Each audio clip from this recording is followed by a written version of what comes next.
ఈ రోజుల్లో చాలామందికి పెళ్ళిళ్ళు లేటుగా అవుతున్నాయి. అసలే పెళ్లి లేట్ అయింది. ఇంకా లేట్ అయితే పిల్లలు పుట్టడం ఆలస్యం అవుతుందని పెళ్ళైన తర్వాత నుంచి పిల్లల కోసం ప్లాన్ చేస్తున్నారు.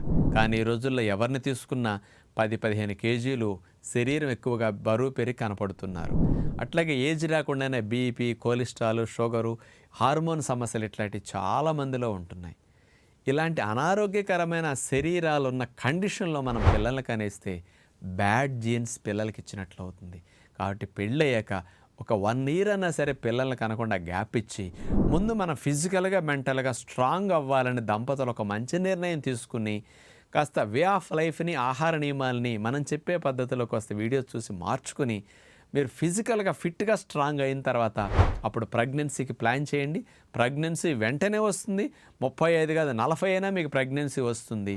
ఆరోగ్యకరమైన జీన్స్‌ని మీ సంతానానికి ఇచ్చే అదృష్టం మీరిచ్చినట్లవుతుంది.